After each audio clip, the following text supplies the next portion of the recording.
નમસ્કાર. ક્યારે વિચાર્યું છે કે આપણી થાળીમાં જે ભોજન આવે છે એની સફર કેટલી લાંબી અને રસપ્રદ હોય છે? આજે આપણે એ જ અદ્ભુત સફર પર નીકળવાના છીએ, એક નાનકડા બીજથી લઈને આપણું પેટ ભરતા અનાજ સુધી. તો ચાલો શરૂ કરીએ. તો સૌથી પહેલો અને મૂળભૂત સવાલ એ જ છે કે આપણે આટલા મોટા પાયે ખેતી કરવાની જરૂર જ શું છે? અને જવાબ એકદમ સીધો છે, આપણી આટલી મોટી વસ્તીનું પેટ ભરવા માટે. આ એક એવી જવાબદારી છે જેના માટે એક ખૂબ જ કુશળ અને વ્યવસ્થિત ખેતીની સિસ્ટમ જોઈએ. પણ આખી સફર શરૂ કરતા પહેલાં ચાલો અમુક બેઝિક વસ્તુઓ સમજી લઈએ.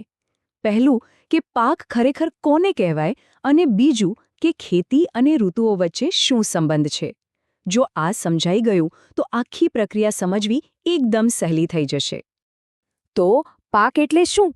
જુઓ, માની લો કે કોઈ પોતાના બગીચામાં ઘઉંના 4-5 છોડ ઉગાડે તો એને આપણે બાગકામ કહીશું. પણ જ્યારે કોઈ ખેડૂત એકરના એકર જમીનમાં ફક્ત ને ફક્ત ઘઉં જ ઉગાડે ત્યારે એને કહેવાય ઘઉંનો પાક. આ જ મોટા પાયે ઉત્પાદન એ ખેતીનો પાયો છે. ભારતમાં તો ખેડૂતનું આખું કેલેન્ડર ઋતુઓ પ્રમાણે જ ચાલે છે. સમજો કે આ એક નાટક છે જેના 2 મુખ્ય ભાગ છે. એક છે ખરીફ પાક, જે ચોમાસાના વરસાદમાં ઉગે છે, અને બીજો છે રવિ પાક, જે શિયાળાની ઠંડીમાં તૈયાર થાય છે. આખું વર્ષ આ ચક્ર ચાલ્યા જ કરે છે. તો ચાલો હવે સીધા ખેતરમાં જ જઈએ. કોઈ પણ પાક ઉગાડતા પહેલાંનું સૌથી પહેલું અને મહત્વનું કામ છે જમીનની તૈયારી. જેમ કોઈ ચિત્રકાર કેનવાસ તૈયાર કરે, બસ એ જ રીતે ખેડૂત વાવણી કરતા પહેલાં પોતાની જમીનને તૈયાર કરે છે. પણ પહેલો જ પડકાર શું છે ખબર છે? જમીન પોતે જ. એકદમ કડક, પથ્થર જેવી જમીન. આવી જમીનમાં બીજના નાનકડા મૂળ શ્વાસ પણ નથી લઈ શકતા કે નથી ઊંડે સુધી જઈ શકતા. અને જો આવું થાય તો છોડનો વિકાસ જ અટકી જાય. તો આનો ઉપાય શું? બસ 2 સ્ટેપ્સ છે. પહેલું, ખેડાણ, જેનાથી જમીન ઉપર નીચે થાય છે અને એકદમ પોચી અને હવાદાર બને છે. અને બીજું, સમાર, જેનાથી માટીના મોટા ઢેફા તૂટી જાય છે અને આખું ખેતર એક લેવલમાં આવી જાય છે, જેથી પાણી બધે સરખું પહોંચે. અને અહીંયા જુઓ, ટેકનોલોજીનો કમાલ. ક્યાં સદીઓથી ચાલતું બળદથી ખેંચાતું હળ અને ક્યાં આજના જમાનાનું ટ્રેક્ટર સંચાલિત કલ્ટિવેટર. હા, ફક્ત સાધનોનો બદલાવ નથી, આ એક ક્રાંતિ છે જેનાથી સમય અને મહેનત બંને બચે છે. સારું, તો આપણો કેનવાસ એટલે કે જમીન એકદમ તૈયાર છે. હવે વારો છે બીજ વાવવાનો. પણ ખાલી બીજ વાવી દેવું પૂરતું નથી. એ બીજને મોટા થવા માટે પૂરતું પોષણ મળે એ પણ જોવું પડે. વાવણીમાં પણ ટેકનોલોજીએ કમાલ કરી છે. પહેલાં કેવું હતું? હાથથી જ બીજ વેરી દેવાના. ક્યાંક વધારે પડે, ક્યાંક ઓછા. પણ હવે જુઓ, આ આધુનિક સીડ ડ્રીલ એ દરેક બીજને એકદમ ચોક્કસ અંતરે અને યોગ્ય ઊંડાઈએ રોપે છે. આનો ફાયદો? ઓછો બગાડ અને દરેક છોડને વિકાસ માટે પૂરતી જગ્યા. ચાલો, બીજ તો જમીનમાં રોપાઈ ગયા, પણ હવે એ ભૂખ્યા છે. એમને પણ ખોરાક તો જોઈએ ને, જેમ આપણને જોઈએ એમ જ. દર વખતે પાક લેવાથી જમીનના પોષક તત્વો ઓછા થતા જાય છે. તો ખેડૂત આ પોષક તત્વો પાછા કેવી રીતે પૂરા પાડે છે? એના માટે 2 મુખ્ય રસ્તા છે. એક છે કુદરતી ખાતર, એટલે કે છાણિયું ખાતર, અને બીજું છે કૃત્રિમ ખાતર, જે ફેક્ટરીઓમાં બને છે. કુદરતી ખાતર જમીનની તંદુરસ્તી લાંબા ગાળે સુધારે છે, જ્યારે કૃત્રિમ ખાતર છોડને NPK જેવા પોષક તત્વનો તરત જ ડોઝ આપે છે. હોશિયાર ખેડૂત આ બંનેનું સંતુલન રાખીને ઉપયોગ કરે છે.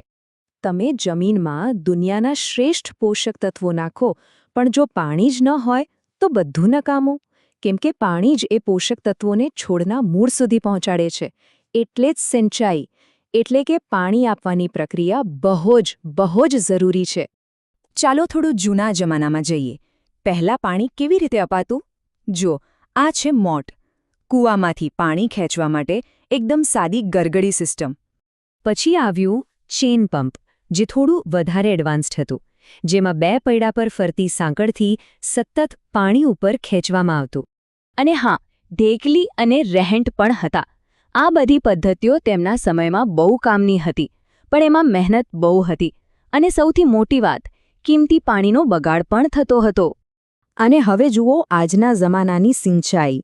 અહીં પાણીના એક ટીપાની કિંમત છે. ફુવારા પદ્ધતિ જાણે કે કૃત્રિમ વરસાદ વરસાવે છે. અને ટપક પદ્ધતિ તો એનાથી પણ એક સ્ટેપ આગળ છે. એ પાણીનું દરેક ટીપું સીધું છોડના મૂળમાં જ પહોંચાડે છે. મતલબ ઝીરો વેસ્ટેજ.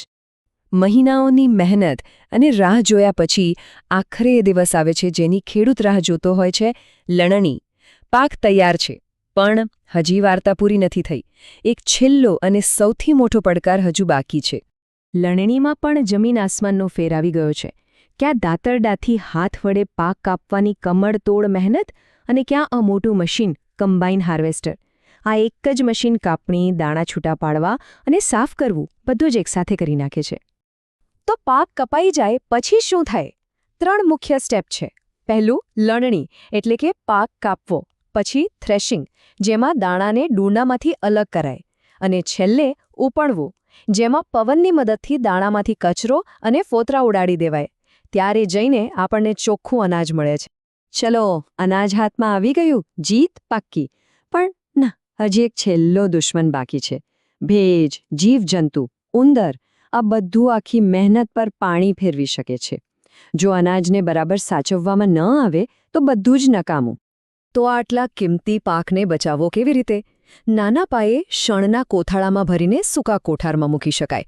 પણ જ્યારે જથ્થો બહુ જ મોટો હોય ત્યારે વપરાય છે આ મોટા મોટા સાયલો.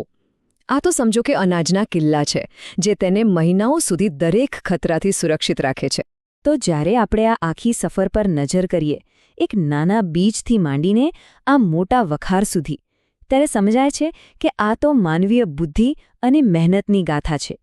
પ્રકૃતિના દરેક પડકારનો એક પછી એક ઉકેલ લાવવાની આ એક અદ્ભુત વાર્તા છે. તો હવે પછી જ્યારે પણ આપણે જમવા બેસીએ ત્યારે એક ક્ષણ માટે આખી સફરને યાદ કરજો. દરેક દાણા પાછળ રહેલી આટલી બધી મહેનત, આયોજન અને નવીનતા વિશે જાણ્યા પછી શું ભોજન પ્રત્યેનો આપણો દૃષ્ટિકોણ બદલાશે નહીં? જરા વિચારવા જેવી વાત છે.